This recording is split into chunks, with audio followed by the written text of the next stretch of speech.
It's just alive to catch up with my fans and everyone who is a subscriber to this channel. How are you doing? How have you been keeping up? How is your bowel health? And I hope you enjoy my videos. So, today I'm just here to highlight an important thing, which is that you need to carefully watch out for yourself and for the ones you love, especially as regards to your bowel health.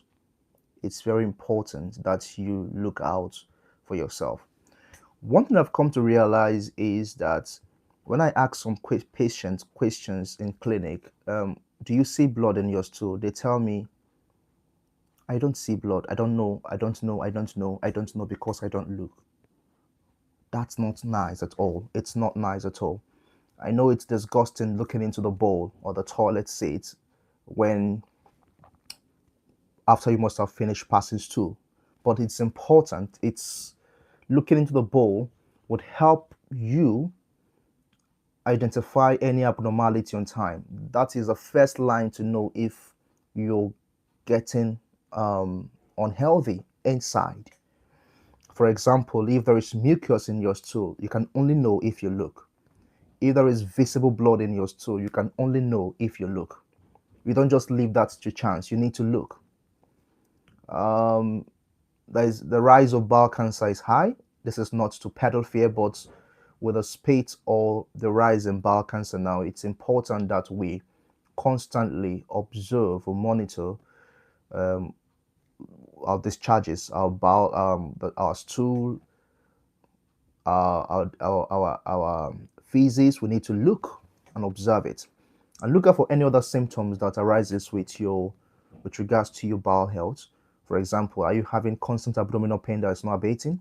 There is a story of a chap who constantly bombarded his GP with abdominal pain for a long time, and the GP saw it as a trivial complaint. They never acted on it. They never sent for any investigation. But as the guy kept pressing on the GP, they sent this patient to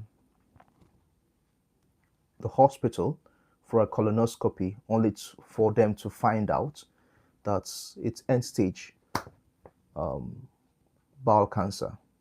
It was a bad incident. And just to think of it, not just too long, a patient who was down with patient who was down with who had a surgery. It was identified at about in their 20s to have bowel cancer. So we need to take our bowel health seriously. I see lots of patients. I know what I see.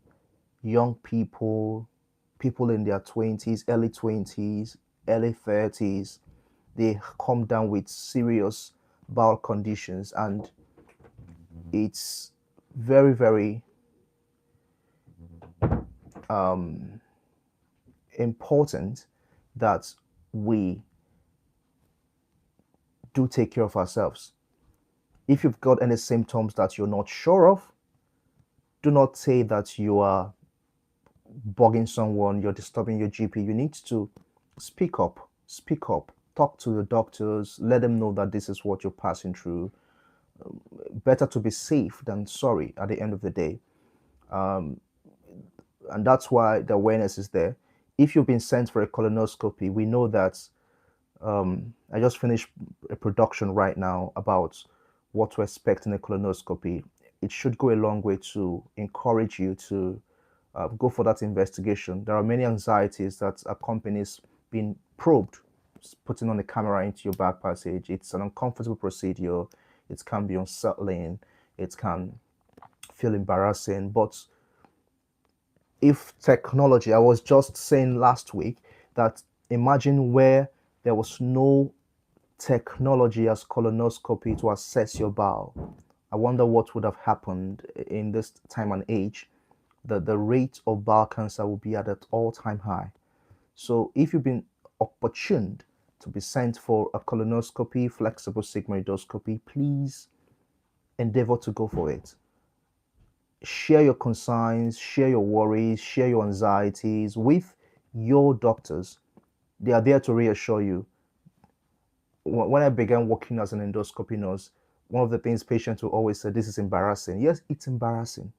But for us, we've done this procedure over and over again, and we are there to protect your dignity. We're not there to to intimidate you. We are there to ensure that you get the best of care and you're discharged back home in good health.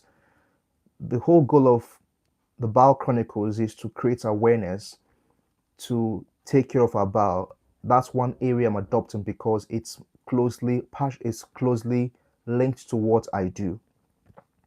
So whatever I'm doing here is to advocate for bowel health, what you need to look out, what investigations are out there for you to check your bowel.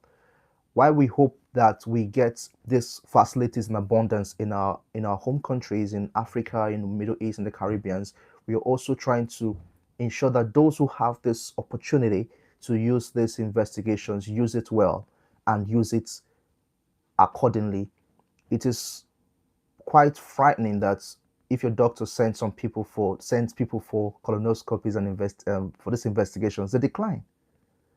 They should embrace it. I know there are fears and anxieties and worries which are around it, but it is still important that you know that there are benefits. The benefits of these investigations outweighs the risk involved. The risks are very, very small. They are very small. So if you've got an investigation coming up, what I will tell you is go for that investigation. There are other alternative investigations. For example, if your doctor has sent you for a colonoscopy, there is an alternative investigation. There could be a CT scan, there could be a CTC, there could be an MRI scan. But there is nothing like seeing something with a camera that you put a camera. The benefit of the colonoscopy outweighs the risk involved, and the benefits of a colonoscopy is far much more better than the CT and the CTC or the MRI. So go for that colonoscopy. The bowel prep is another challenge. People fear the bowel prep. People feel the process is embarrassing. People feel that it's uncomfortable. People even to the minutest of detail, they feel like my schedule can't fit to the procedure. Come on, you can do it.